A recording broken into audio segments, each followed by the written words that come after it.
Indonesia is the most beautiful land in the universe.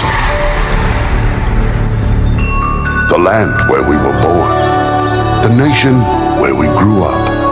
So many colors that live together in peace. With a million timeless treasures. With an abundance of natural wealth. Indonesia is not just wonderful. Indonesia is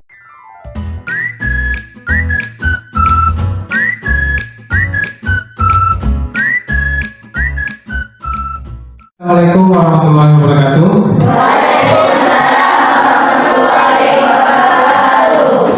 Selamat pagi, salam sejahtera, tapi pun. Sebelum kita mulai pembelajaran, terlebih dahulu kita akan berdoa. Siap, gerak, berdoa mulai. Selesai.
Proyek penguatan profil pelajar Pancasila sesuai dengan ayat Al-Quran, ya.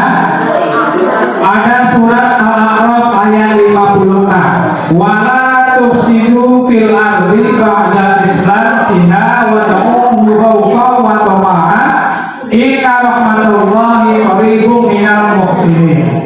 Ya, yang artinya janganlah kamu berbuat kerusakan di bumi.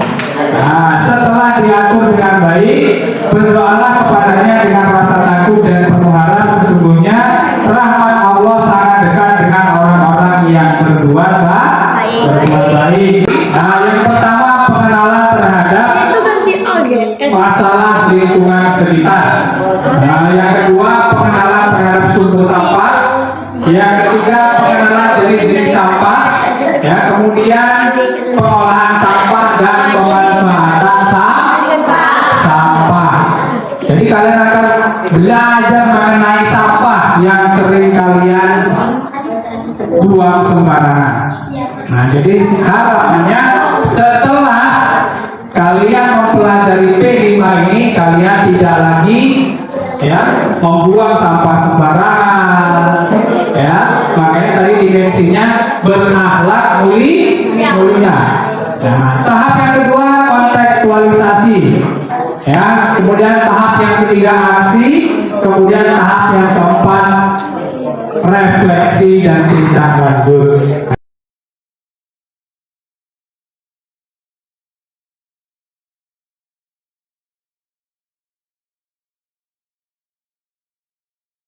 Bagi hari yang lapas basmalah bersama-sama. Bismillahirrahmanirrahim. Tepuk jempol.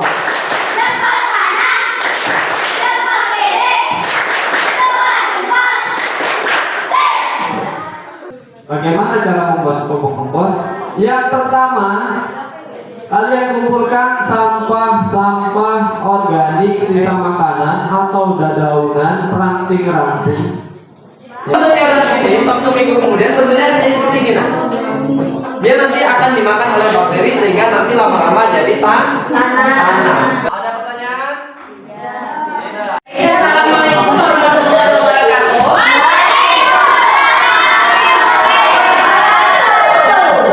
Di sini Ibu akan menjelaskan dulu ya Nak ya, bagaimana caranya kita membuat kerajinan yang seperti ini dan membuat kerajinan keranjang buah ya. Nanti di sini kita membuat beberapa produk yang nantinya akan menghasilkan sebuah karya yang seperti ini ya Nak ya. Ya, untuk cara-caranya nanti Ibu praktekkan sedikit ya. Nah, untuk bahan-bahannya dulu ya Ibu jelaskan lah ya. Bahan-bahannya yang sudah pernah Ibu jelaskan sebelumnya dengan kalian. Kita menggunakan limbah apa lagi? Limbah apa namanya? Limbah dari plastik.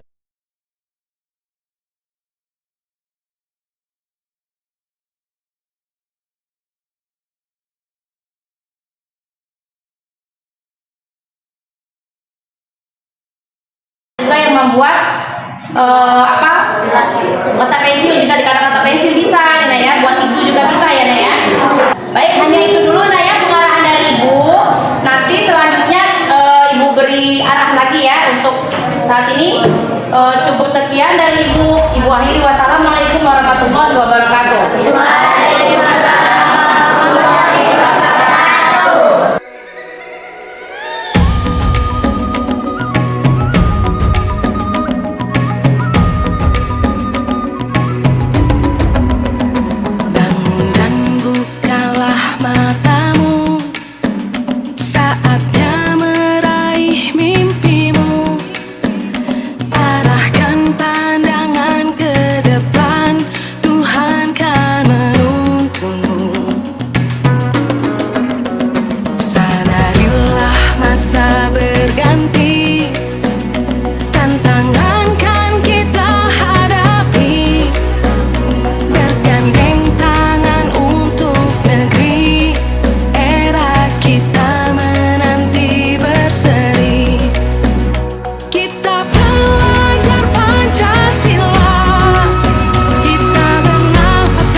penyerapan meratakan secara rata, ya. Cara pembakaran daun yang sia-sia dan membuat pencemaran udara. Lebih baik daun diolah kembali menjadi pupuk dan melestarikan tanaman di sekitar kita. Di sini kami membuat tas dari sampah bungkus kopi. Di sini ada tempat pensil dari koran, juga plastik botol bekas. Di situ ada kompos yang dari daun-daunan kering yang kami potong-potong menjadi kecil, diberi cairan M4, lalu gula dan tanah. Lalu di situ ada sendal yang dibuat dari stik es krim. Lalu di situ ada gantungan kunci dari bungkus-bungkus makanan yang telah dimakan oleh anak-anak. Lalu tong sampah. Kami menghias tong sampah agar lebih menarik dan menarik siswa-siswa agar untuk membuang sampah di tempatnya. Lalu ada hiasan rumah yang bertemakan zaman dulu yang dibuat dari botol sirup yang sudah tidak terpakai. Yang pasti kita dapat mengurangi populasi sampah yang ada di bumi ini dengan cara memanfaatkannya agar tidak terbuang begitu saja dan dibuat menjadi barang-barang bekas mungkin. Ya, lalu kita bisa memanfaatkan ini untuk dipakai dan lebih menghemat biaya daripada harus membeli barang baru tapi harganya cukup tinggi. Untuk pupuknya kita bisa mengurangi dampak globalisasi. Semua material yang dibuang dari kegiatan rumah tangga, perdagangan, industri, dan kegiatan pertanian, bagian dari sesuatu yang tidak dipakai, tidak disenangi, atau sesuatu yang harus dibuang, yang umumnya berasal dari kegiatan yang dilakukan manusia, termasuk kegiatan industri, tetapi bukan yang biologis. Jadi sampah ada dua, sampah organik dan sampah anorganik. Nah, kalau sampah organik apa? Sampah yang bisa Sampah yang bisa terurai. Nah, kalau Dan sampah anorganik? Dan sampah anorganik, sampah yang tidak bisa diurai. Ya, itu tadi Bapak Ibu fasilitator ya, dosen Talia dan Pak Surya. Semoga apa yang beliau sampaikan